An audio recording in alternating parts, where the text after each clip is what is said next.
सुधा जल्दी करो भाई, ट्रेन का समय हो रहा है। लेट हो जाओगी। समय पर स्टेशन ना पहुँचे तो ट्रेन छूट जाएगी। चल तो रही हूँ, वहाँ जाकर भी कौन सी खुशी मिलने वाली है। पर क्या करूँ, जाना तो पड़ेगा ही। पर ना लोग क्या कहेंगे। तो लोगों की परवाह है तुम्हें, अपने बेटे बहू की नहीं। ये बोलो कि बच्चे क्या सोचेंगे। उन्हें कहाँ मेरी परवाह है। अब चलो भी, मेरा तो मन कर रहा है कि उड़कर पहुंच जाओ। मुझसे अब इंतज़ार नहीं होता। ठीक है, इतने उतावले हो रहे हो तो आप अकेले ही चले जाओ। मेरा तो ज़रा भी जाने का मन नहीं है। बता दो चल रही हो या नहीं, मैं गाड़ी मिस नहीं करूँगा। लाओ मेरा बैग दे दो, मैं अकेले ही चला जाता हूँ। तुम रहने दो। पता नहीं क्या चल रहा है तुम्हारे मन में। अब जो होना था वह हो गया। हमारे हाथ में कुछ भी नहीं है। जो भी भगवान को मंजूर है वही तो होता है। बहस चल रही थी तब तक टैक्सी आ गई और सुधा के पति नेकचंद ने अपना सामान उठाया तो पीछे पीछे सुधा भी सामान लेकर चल दी। 4 घंटे का सफ़र तय करके वे लोग अपने बेटे बहू के घर पहुँचे। बेटे और बहू ने उनका आशीर्वाद लिया। नेकचंद ने बहू को बधाई दी, लेकिन सुधा जी ने बहू को बधाई देना तो दूर था, मुंह फुलाकर बैठ गई और बहू का हाल भी नहीं पूछा। फिर भी बहू अलका ने कहा, देखिए माँ जी, इसकी शक्ल बिल्कुल आपके बेटे पर गई है। बोल तो ऐसे रही है जैसे मेरे बेटे को बेटा दे दिया हो। मैंने कहा था ना कि टेस्ट करवा लो, लेकिन मेरी सुनता कौन है। एक कम थी जो दूसरी भी बेटी पैदा कर दी। कहा था टेस्ट करा लो और अगर लड़की हो तो जान छुड़ा लो। तो अब तक फिर से ट्राई कर लिया होता तो कम से कम एक बेटा तो पैदा कर लिया होता। अब दो दो बेटियां करके मेरे वंश को ख़त्म कर दिया है तुमने। एक तो पहले से ही 8 साल का अंतर, वह भी बेटी।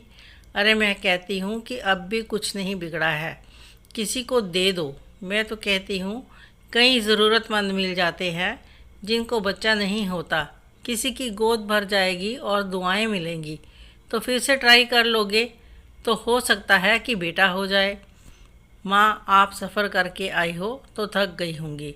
पापा माँ से कहिए कि वह अपने कमरे में जाएं और आराम करें। इस बार उनका बेटा अमर बोला। तब तक उसकी बड़ी बेटी पूजा अपने दादी दादाजी के लिए 2 गिलास पानी लेकर आई। नमस्ते दादाजी, नमस्ते दादी जी, पानी पी लीजिए। दादाजी ने पानी लेकर एक तरफ रखा और पूजा को गले से मिलकर उसे प्यार किया। वहीं दादी ने कहा, ले जाओ पानी वानी, मुझे नहीं चाहिए। तो अलका ने पूजा से कहा, बेटा तुम गुड़िया को अपने साथ दूसरे कमरे में ले जाओ और जाकर खेलो, मैं अभी आती हूँ। मम्मी जी, आप ये किस तरह की बातें कर रहे हैं।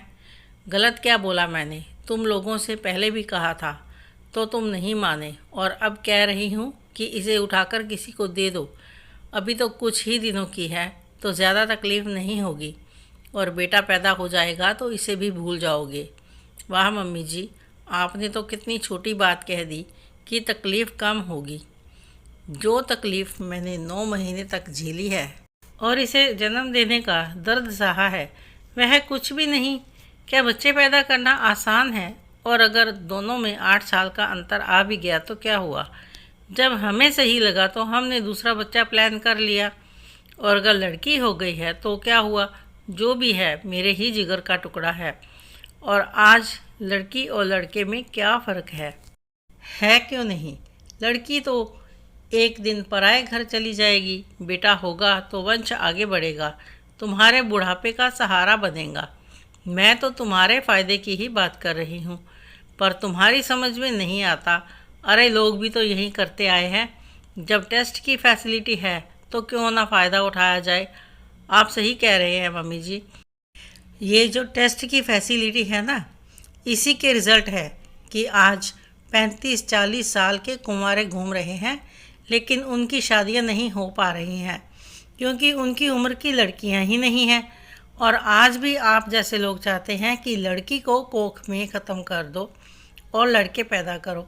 आप बताइए, अगर लड़के इतने ही सेवा भाव वाले हैं तो जगह जगह पर वृद्धाश्रम क्यों बने हुए हैं? क्यों बूढ़े माता पिता दर दर की ठोकरें खा रहे हैं? और सब छोड़िए, आप अपने ही घर में देख लो, कि आपका अपना बेटा भी आपके साथ नहीं रह पा रहा है। कन्या पूजन के लिए आपको लड़कियां चाहिए, लेकिन अपने घर में लड़की पैदा हो गई तो उसे उठाकर बाहर कर दो। माफ़ करना मम्मी जी अगर मैं ज़्यादा बोल गई तो, लेकिन मैं अपनी बेटियां सूरज चांद को भी ना देखने दूं तो और किसी को कैसे दे दूंगी। यही बात अगर मेरे माँ बाप ने भी सोची होती तो शायद मैं भी पैदा नहीं हुई होती। सुधा बहू ठीक कह रही है, और मैं भी यही कहूँगा कि अगर यही तुम्हारे माँ बाप ने सोचा होता तो शायद तुम भी इस दुनिया में नहीं आई होती। कल ही तुम कन्या पूजन करके आई हो, तो आज अपने घर की कन्याओं का अपमान मत करो। सोचो कि पूजा अब 8 साल की हो गई है। उसने तुम्हारी ये बातें सुन ली तो उसके कोमल मन पर क्या असर होगा। जिस बच्चे का संबंध हम लोगों के साथ लिखा है उसे आने से कोई भी नहीं रोक सकता। तुम्हें ज़रा भी प्यार नहीं आता इन बच्चियों पर? एक औरत होकर तुम ऐसा कैसे सोच सकती हो? तुम्हें मेरे साथ यहाँ आना ही नहीं चाहिए था।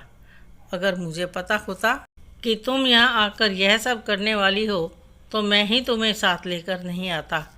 देखो सुधा, एक बात बताओ कि तुम साल में 2 बार नवरात्रि के व्रत करती हो, कन्या पूजन करती हो, माता रानी की भक्ति करती हो, तो तुम्हारी वो भक्ति कहाँ गई?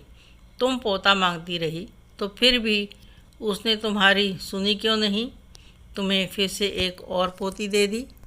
वंश बढ़ाने के लिए तुम्हें बेटा चाहिए, लेकिन उसी वंश को बढ़ाने के लिए हमें किसी की बेटी चाहिए। अगर बेटी ही नहीं बचेगी तो सोचो बहू कहाँ से आएगी? इसे भगवान का आशीर्वाद समझकर ही अपने कलेजे से लगाओ।